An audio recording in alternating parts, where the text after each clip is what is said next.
The untold story of O.J. Simpson's 5 children, a slow zoom into a 1994 courtroom sketch. The room is silent. A man who once outran linebackers now sits still as a stone, accused of an unspeakable crime, but we don't linger on his face. Instead, we pull focus to a blurred outline in the gallery. A young woman, a daughter, a witness to history she never asked to join. O.J. Simpson lived and unraveled in the public eye, but 5 lives stood just outside the frame, his children. This is their story. O.J. Simpson was born in 1947 and by the 1970s had already carved his name into NFL history. He was a Heisman Trophy winner, a Buffalo Bills legend, and a smooth-talking commercial icon. The Juice, America's golden boy. But fame has a taste, and he developed an appetite. He married his first wife, Marguerite Whitley, in 1967. They had 3 children, Arnelle, Jason, and Aaren. Their life was quiet. Before the cameras came, O.J. was rising. Marguerite was fading from his narrative. Then came Nicole Brown, blonde, beautiful, a waitress turned wife. They had 2 children together, Sydney and Justin, and from the outside, it looked like the perfect Hollywood family.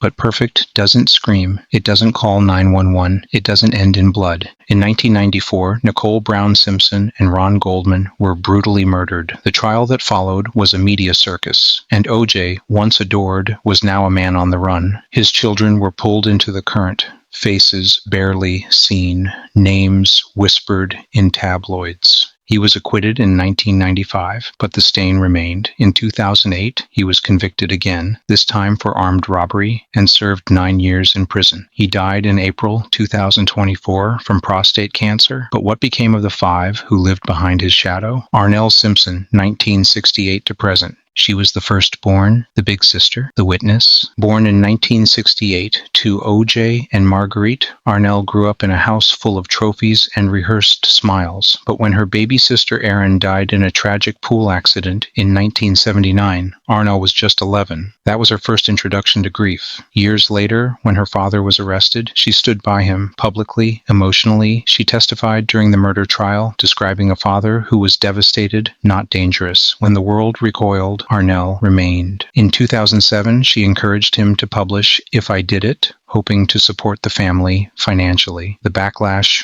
was brutal, but her loyalty didn't waver. She handled O.J.'s finances, legal calls, and press, but personally, she vanished. Never married, no children, worked briefly in fashion and for a rapper named Hash, but mostly she stayed off-grid. Even now, with her father gone, she hasn't spoken publicly. Perhaps she said all she could by staying. Jason Simpson, 1970 to present. He was the middle child of O.J. and Marguerite, the quiet son. Jason was born in 1970, grew up under the aura of NFL glory, and lived a fairly typical childhood until everything changed. He turned to cooking, enrolling in culinary school, and working in Atlanta restaurants. Kitchens were controlled environments, unlike the chaos his name carried. In 1994, during the infamous Bronco chase, Jason was reportedly at O.J.'s home. Some authors speculated wildly about his possible involvement, but no evidence ever surfaced. He was never arrested, never charged, never a suspect, and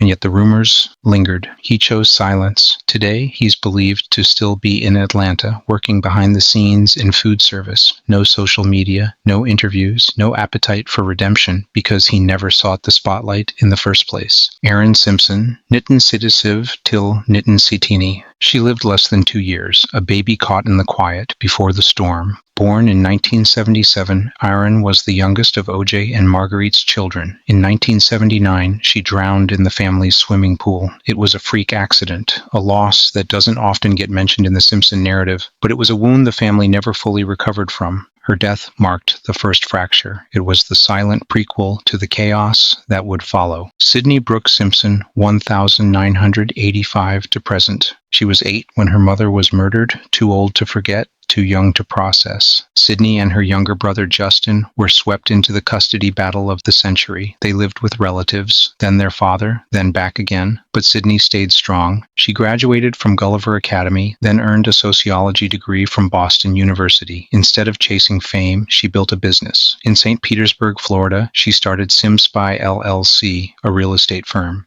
She and Justin co-own properties and even a local restaurant.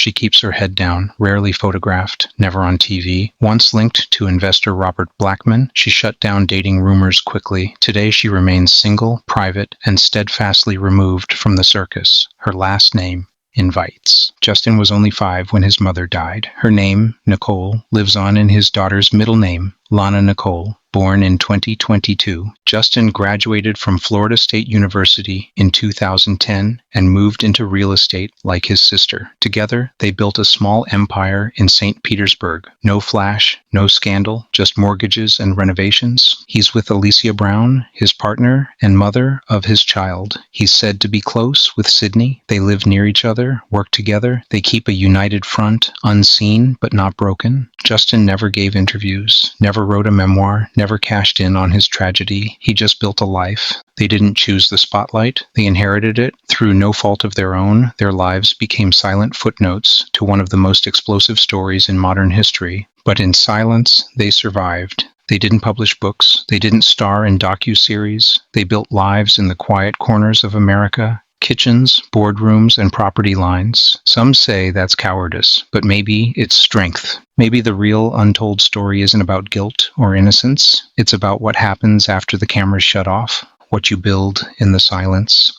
Legacy isn't what you inherit, it's what you survive. If this story moved you, subscribe for more cinematic explorations into the lives behind the legends, because sometimes the silence is the story. And if you know someone living in the shadow of a last name or trying to rebuild from the debris of someone else's fame, share this video. Leave a comment below with the stories you want told next. And remember, it's not the headlines that define us. It's what we do when the cameras are gone.